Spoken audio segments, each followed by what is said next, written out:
They called me worthless. But 20 years later, karma delivered a twist they never saw coming.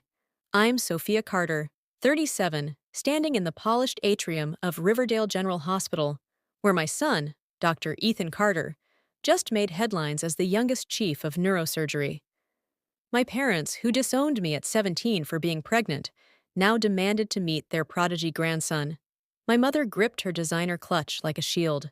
My father adjusted his gold cufflinks, both dressed to claim a legacy they discarded. But they didn't know about the will from the woman who saved me when they wouldn't. If this resonates, hit like, subscribe, and share where you're watching from with the time. Here's how justice unfolded. October 2004. Their penthouse glowed with wealth. At 17, I stood in their living room, clutching a positive pregnancy test. "You're a liar!" my mother snapped, her voice cutting like glass. "No child of ours would be so reckless." My father, silent, fetched my duffel bag, setting it by the door. "You have 15 minutes, he said, twisting his Princeton ring. "Leave your keys." "Dad, please," I begged. "You're no longer our daughter," he said, turning our family photo face down. My mother sipped her wine unmoved. "Don't contact us. We'll say you're at boarding school." The father, Liam, had promised me the stars, but at 18, with a Yale acceptance, he ghosted me when I told him his future was too bright to risk. I packed $180, a locket from my late aunt, and left. The door locked behind me, like a vault sealing my past. I slept in a park gazebo for 4 nights, shivering under a thin jacket. On the 5th dawn, a gentle hand woke me. Clara Monroe, 70s, in a wool coat, her old spaniel wagging beside her. "You'll die out here, dear," she said, eyes soft with empathy. "I'm okay, Eli," Tiff chatterin'. "No, you're not." She saw my slight bump, sat beside me, and let me sob. "Come," she said. "Biscuit and I need company." Her car smelled of peppermint and warmth. Her estate, a sprawling Victorian, had rooms ready, not for me, but for someone in need. A crib stood in one, baby clothes still tagged. "My son died young," Clara explained. "He'd have wanted this room used." "Why help me?" I asked. "Because someone should."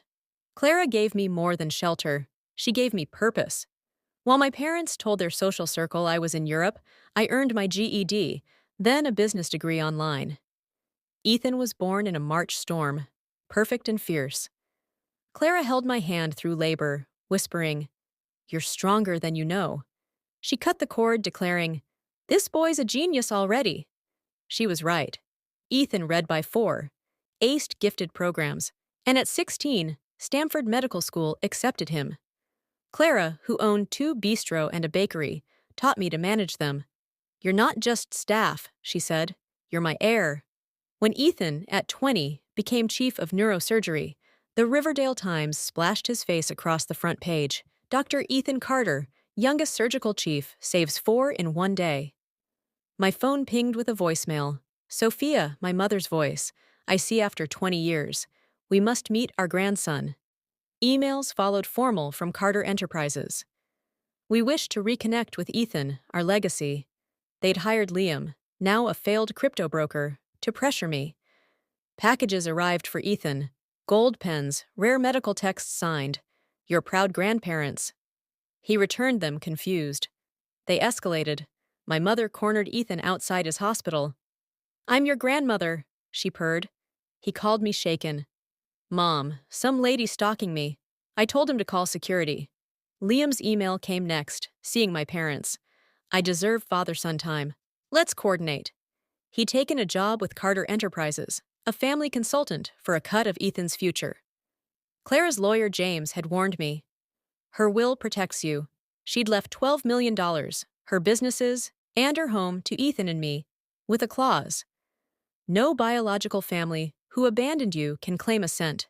The Riverdale Gala was the my parents, and Liam RSVP'd instantly to my handwritten invitations, expecting a payout. The ballroom sparkled with 400 guests, cameras rolling.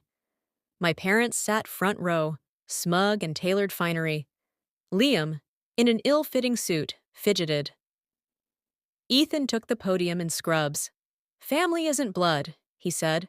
It's who stays when you're broken. He spoke of Clara, who found me homeless, gave me a home, and loved him like her own. Her photo lit the screen radiant. Tonight, we launched the Clara Monroe Haven for $1 million for teen mothers, shelter, education, hope. My mother stood, shouting, "We're his real family!" James stepped forward, projector ready. Let's clarify. The screen showed their 2004 document, signatures bold. We, Edward and Lillian Carter, relinquish all rights to Sophia Carter and her offspring, born or unborn, in perpetuity. Gasps rippled. You disowned them, James said. Legally, Ethan's not your grandson. Emails flashed next, my parents plotting with Liam to recover assets. The crowd recoiled. Clara's video played. Edward Lillian, you discarded a treasure. I claimed it. You get nothing but shame. She gave them 10 minutes to leave or face restraining orders. Police escorted them out, as phones recorded. The gala erupted in applause. Ethan announced our first scholar, a teen mother headed to Yale, fully funded. 6 months later, Carter Enterprises tanked. Their mansion sold, my parents exiled to a relative's condo. Liam faced fraud charges. Ethan saved 5 lives that week. At our family dinner, he carved Clara's roast, grinning.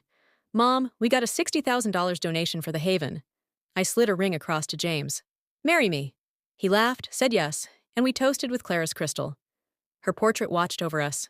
Orchids fresh beneath. Family is choice, not blood. Like, subscribe. Comment strength if you fought for your chosen family. Share if you believe in second chances.